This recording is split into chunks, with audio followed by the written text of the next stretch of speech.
Jason, when you look at Louisville's receivers, kind of what do you see, especially in Fitzpatrick, a guy who will probably, you might see on the outside quite a bit? Yeah, I mean, we love the challenge each week. We like to go into it. We know they got a great slot guy, but as far as 7, I think that is big guy. Finally get to get somebody my size. Had a smaller receiver last week. Challenged me to move my feet. This time it's going to be big on big, and that's something I like. Jason, what do you make of the Louisville offense? And you guys don't see them all the time like you saw Syracuse. It doesn't seem like they're the same kind of like spread it out fast. It seems like they're just more based on their athletes. Yeah, I think they like to get their athletes in space. They know how to get their players off of press.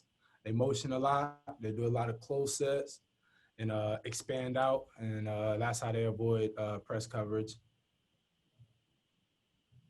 Jason, Go ahead. Jason, there are a lot of veterans in that secondary. How do you guys take leadership roles? How does that work with so many guys with so much experience?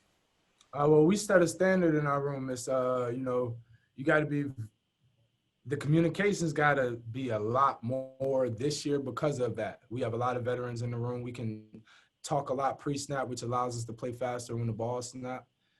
And that's something we've been stressing, again, like what I said with the motions, the navies, the unbalanced formations they like to do to try and, win the numbers game. And the communication between the back end is going to be huge this week. And I like to see how, when we're tested, when it comes to the knowledge aspect of it, I like to see how we react as a room. Jason, how's the young guy, Marquise, fitting in among all you older guys? Great. He always had that veteran mentality. So when we knew we was going to throw him in the fire, we knew he'll come out alive. Scrappy dude, scrappy. Jason, in the first 2 weeks, in each game, the secondary gave up a big passing play, but then quickly tied it back down and didn't give up anything else throughout the game. What's been the approach in both film study and in practice this week as far as to correct those, because you're going up against a team that could pull off a few of those with the talent on their roster? I'm glad you said that too, because it goes with, definitely that big play and limiting those because like you just said, that's how they're going to score their points. That's how they're going to move the ball, get their first downs, is motions, get somebody to bust a coverage, bust a check, make this wrong blitz. And like I said before, this is something we're going to stress this week, and I'm happy we get to get that challenge early in the season. I know someone mentioned you haven't really seen Louisville in the past few years, but is there a team you guys played maybe last year that they remind you of? Maybe Virginia. But I would say more so Virginia in the red zone with all the motion, the navies and stuff like that. But I wouldn't compare them to Virginia in the open field.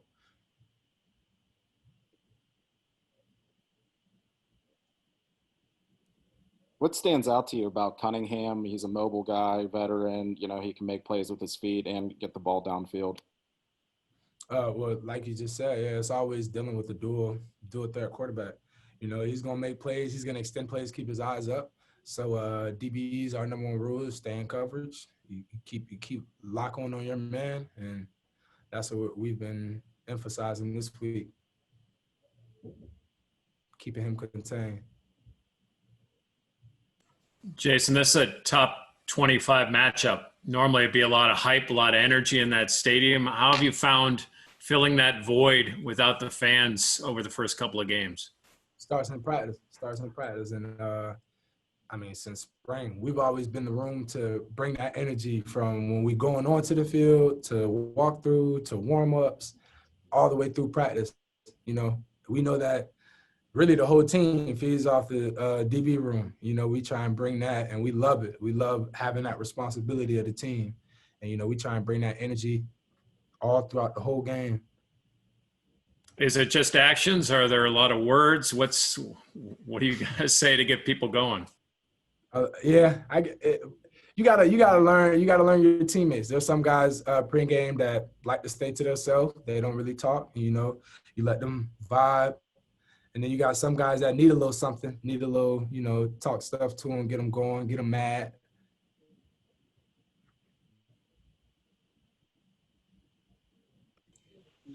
Jason, is there a feeling on this team that there's not really a ceiling as to how good you guys can be this season? And if and that if you want to prove that you're as good as you think you guys can be, that games like this one against Louisville are really important towards that goal.